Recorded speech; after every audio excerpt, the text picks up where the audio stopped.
Viewers, welcome to the cricket strategist. Already మనకి world cup start అయింది. First match కూడా అయిపోయింది. పాకిస్తాన్ గెలిచింది, 2 పాయింట్స్లో ముందుంది. ఇప్పుడు ఇంకో గ్రూప్లో వచ్చేసి వెస్టిండీస్కి స్కాట్లాండ్కి అయితే మ్యాచ్ అనమాట. వెస్టిండీస్ వచ్చేసి ఫస్ట్ బ్యాటింగ్ చేసింది. మనకి స్టార్టింగ్ ఉన్నప్పటికీ హిట్ పైర్ మిడిల్ ఆర్డర్గా వచ్చే అతను మనల్ని 1 డౌన్ పంపించాడు. బ్రహ్మాండమైన చాయిస్. దిగాడు, దాదాపు 170, 180 స్ట్రైక్ రేట్లో కొట్టాడు. భలే కొట్టాడు. 36 బాల్స్ 64 రన్స్. అంటే స్టార్టింగ్ బాగా అందింది, కానీ 30 బాల్స్ తర్వాత నుంచి మనోడికి కొద్దిగా ఇది కాలేదు, అంత ఇదిగా రాలేదు. సరే, అవుట్ అయ్యాడు. 6 సిక్స్లు కొట్టాడు, 2 4లు. బ్యూటిఫుల్ ప్లే ఆడాడు. మనోడికి సపోర్ట్ చేసింది వచ్చేసి రొమాన్ పవల్, తర్వాత రూథర్ఫర్డ్. వీళ్ళిద్దరు కొద్దిగా బాగానే అయితే ఇది చేశాడు అనమాట. వీళ్ళు కొద్దిగా బాగానే కొట్టారు, బాగానే ఇది చేశారు. సో యాక్చువల్గా వీళ్ళు 182 ఇది చేశారు 20 ఓవర్స్కి. యాక్చువల్ చెప్పాలి అంటే నేను దాదాపు ఈజీగా 200, 210 పోతుంది అనుకున్నాను.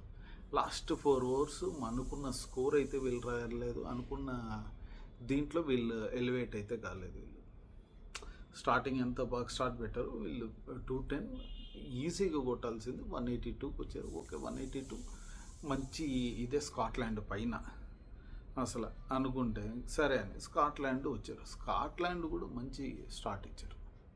బ్రహ్మాండం. ఫస్ట్ స్టార్టింగే 2-3 వికెట్లు పడిపోయినప్పటికీ అప్పుడు నీకు కెప్టెన్ నిల్చున్నాడు రిచీ అంట, తర్వాత టామ్.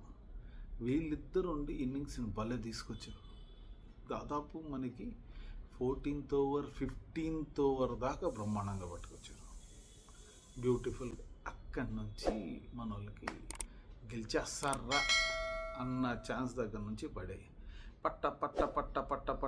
పడ్డాయి. మనకి రొమారియో షెపర్డ్ 5 వికెట్స్ తీశాడు. 3 overs 20 runs, 5 వికెట్స్. 6.7 ఇచ్చినప్పటికీ 5 క్రూషియల్ వికెట్లు ఎత్తవతలు నొక్కాడు. దాని తర్వాత హోల్డర్ 3 వికెట్స్. ఒక క్యాచ్ పెట్టాడు అసలు హిట్ మ్యార్. సూపర్ క్యాచ్, బ్రహ్మాండమైన క్యాచ్. మంచిగా ఒకసారి బ్యాటింగ్ చేసి ఒక కాన్ఫిడెన్స్ వస్తుంది కాబట్టి ఎంజాయ్ చేస్తారు, ప్రాణం పెట్టేస్తారు. ఇదే అయితే ఇక్కడ జరిగింది. అద్భుతంగా అయితే మన వాళ్ళు ఇది చేశారు. బ్రహ్మాండంగా అయితే ఇది జరిగిందనమాట.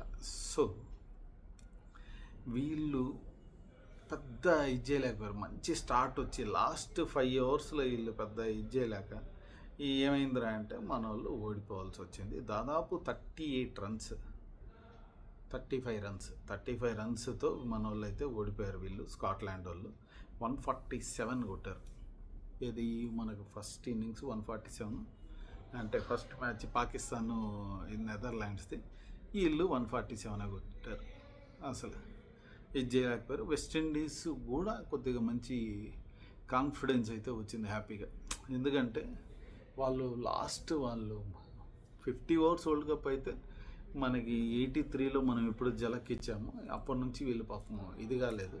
కానీ ఎస్తక్ ఉన్నప్పటికీ మనకి T20 వరల్డ్ కప్ 2 సార్లు గెలిచారు. సమీ అంటర్లో ఉన్నప్పుడు 2 సమీయే కెప్టెన్.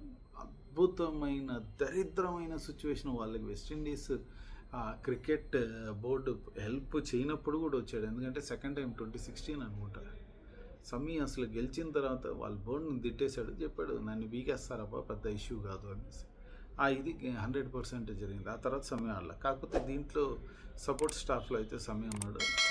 ఆనందం అయితే మనందరికీ కనిపిస్తుంది బ్యూటిఫుల్గా. వాళ్ళు కూడా వెస్టిండీస్ అబ్బాయి ఈసారి మనం ఊరికే అట్ట తీసేయమాకండి, మేము కొద్దిగా బాగున్నాము, చూపిస్తాం మేమేందో అనే దీనికైతే మన వాళ్ళు ఉన్నారు. బ్రహ్మాండంగా అయితే ఆడారు. అట్ ద సేమ్ టైం మనం స్కాట్లాండ్ని తీసేసేయలేదు. బ్యూటిఫుల్ ఆడారు. బౌలింగ్ బాగా వేశారు, బ్యాటింగ్ బాగా చేశారు. వీళ్ళు కొద్దిగా కష్టపెడతారు, టీమ్స్ని గెలుస్తారు, ఓడతారో తర్వాత సంగతి. కానీ మ్యాచ్ అయితే ఈజీగా వదిలేరు, కష్టపెడతారు అని మట్టుకు మన వాళ్ళు వీళ్ళైతే నిరూపించారు. మనం ముందు ఏం జరుగుతుందో చూద్దాం. ఈవినింగ్ మనకి అమెరికాకి మ్యాచ్, 3 మ్యాచ్లు ఈరోజు. ఆ మ్యాచ్ ఏంది, ఏం కథ, ఏం పరిస్థితి అనేది మనం చూసుకుందాం. సో ఈ వీడియోలో ఇంతే. మనం ఇంకో వీడియోలో మనం చెప్పేలా ఇంకా ఇండియా USA ఆ మ్యాచ్ గురించి మాట్లాడుకుందాం. మీరు నీట్గా ఫాలో అవ్వాలంటే మీరు చేయాల్సిన సింపుల్ థింగ్, కిందున్న సబ్స్క్రైబ్ బటన్ క్లిక్ చేయండి, పక్కన ఉన్న బెల్ ఐకాన్ క్లిక్ చేయండి. సో నేను వీడియోస్ పెట్టడం మొదలెట్టాను. సో మళ్ళీ చేసి పెడుతున్నప్పుడు మీకు ఆన్ టైంలో వచ్చి చేరుతాయి. మీరు చూసి ఇంకేదైనా కావాలంటే కింద కామెంట్ చేయండి. ఇంకో వీడియోలో కలుద్దాం. Bye and thank you.